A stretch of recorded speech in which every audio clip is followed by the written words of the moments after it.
Nah, tadi sudah ketemu gaya antar tingkatnya untuk penentuan ketidakberaturan torsional ini. Nah, namun ada namunnya nih. Lagi-lagi saya melihat bentuk denah kita yang tidak punya sumbu simetri gitu ya. Otomatis ini hanya akan lebih akurat kalau kita menggunakan bebannya itu langsung dua arah. Jadi ada arah X dan ada arah Y secara sekaligus gitu ya. Nah, dan di dalam SNI-nya memang begitu. Pengaruh beban ortogonal. Nah, ini dia. Ini. Jadi untuk kombinasi beban ortogonal itu adalah beban 100% ke gaya satu arah ditambah 30% gaya untuk tegak lurusnya. Gitu ceritanya. Sehingga dari kalimat ini kalau saya bikin ilustrasinya seperti ini gitu. Jadi untuk satu beban gempa arah Y itu ada 4 jenis.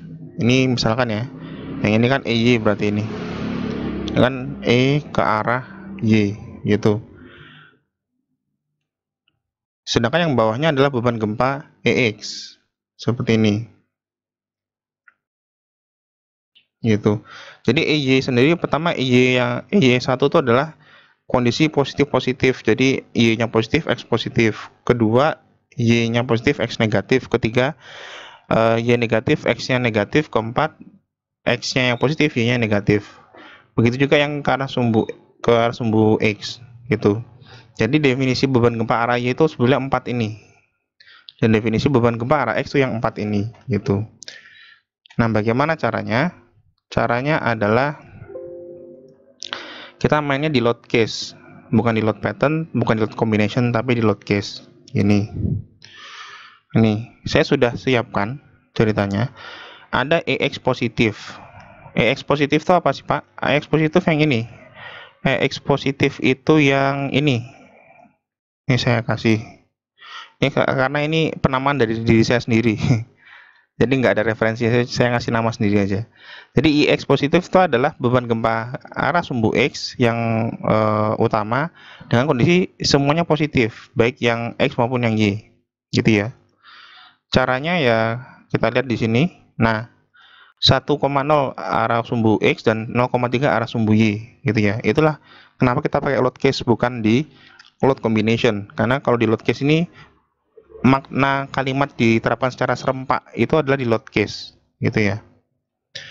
Kemudian EJ negatif, EJ positif maka sama. EJ positif tuh bagi saya adalah yang beban gempa dominan ke arah Y namun kondisinya seluruhnya itu positif. Ini EJ positif gitu. Lalu kemudian nah isinya juga 1,0 arah Y dan 0,3 arah X. Kemudian ada minus EX. Apa itu? Minus EX itu negatifnya semua. Jadi negatif 1 dan negatif 0,3. Maka yang ini yang saya maksud minus EX. Minus EX itu yang ada kurang satu nih. Harusnya satu kiri, yang ini harusnya nih. Ini minus EX ini. Ini salah di panahnya salah arah. Nah, gini. Jadi X-nya itu negatif, Y-nya juga negatif. Itulah X negatif. Kemudian ini pendapat saya. Plus EX min, artinya itu adalah beban gempa X yang positif, sedangkan yang beban gempa Y yang negatif. Berarti yang ini. Yang positif negatif. Nah, ini nih. Ini EX. Nih. Ini saya ngasih nama sendiri soalnya, nggak ada referensinya. Ini gini gitu ya. Kemudian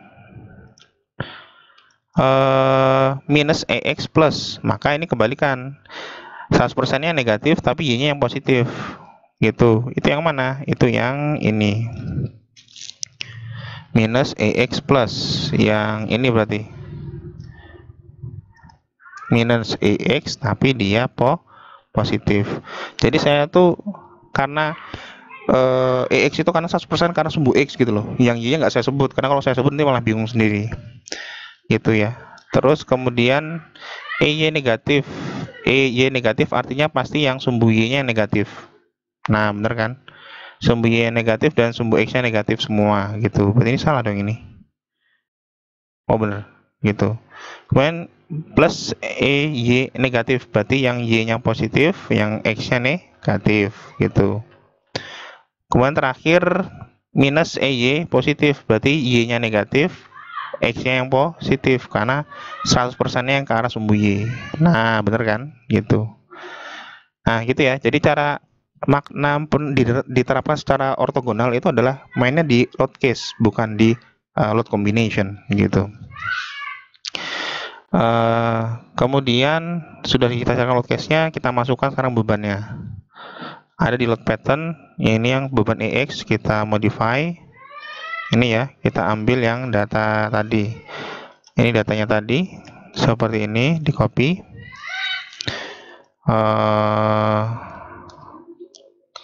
Ini di paste, gitu. Diaplikasikan pada center of mass 5%, jadi ada eksentrisitas 5%. Oke. Sedangkan yang Y ini yang ke arah sumbu Y gitu ya. Kontrol paste gini. Nah, di sini hati-hati untuk beban yang diaplikasikan secara sekaligus ortogonal, maka eksentrisitasnya hanya salah satu arah. Jadi di sini saya nyoba dulu yang ke arah X, yang ke arah Y yang 0. Dasarnya tuh ini. Kenapa saya bilang seperti itu? Dasarnya adalah pasal torsi tak terduga yang ini. Nah, jika gaya gempa diterapkan secara serentak dalam dua arah ortogonal, perpindahan pusat massa tidak disyaratkan tidak perlu diterapkan dalam kedua arah yang ortogonalnya. Itu kalimatnya jelas. Jadi kalau kita pakai beban gempanya langsung dua arah X dan Y, maka 5%-nya itu nggak kedua-duanya, tapi salah satu. Nah, di sini saya milih yang X dulu. Nanti setelah dapat hasilnya kita lepas, kita ganti yang ke arah Y. Gitu ya. Jadi hati-hati, jangan asal dua-duanya dikasih eksentrisitas seperti itu. Oke, ready. Ini sudah tumpuan jepit, inersia penampangnya retak. Oke, Pak, ini saya penampang retak. Kemudian kita running. Kita running semua kecuali modal ya. Modal kita nggak butuh modal. Karena kan ini kan static equivalent. Nah, yang ini nggak di running.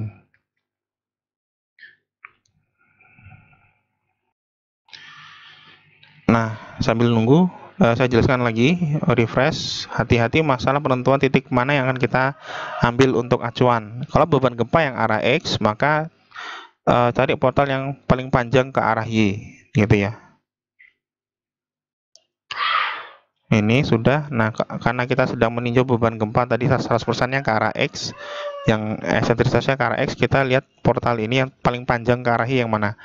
Yang ini bisa, ini bisa, ini bisa. Ah, saya ambil yang ini nih. Yang ini dan ini gitu ya. Maka kita bikin 40 meter lagi cutting branch-nya. Kita pilih ini. Kita pilih nodal itu dan nodal ini. Oh ya, nodalnya itu harus di kolom langsung ya. Langsung nempelnya di kolom gitu. Nah, seperti itu kita kontrol show table. Kita pilih join output, displacement, dan connectivity data, join coordinate. Dua ini lagi ke arah X ya, maaf. Berarti EX.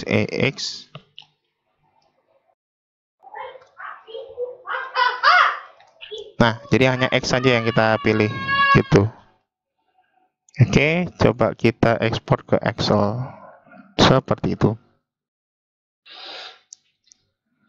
Nah, ini. Baik, untuk mengolahnya saya bahas di part berikutnya karena agak panjang ini.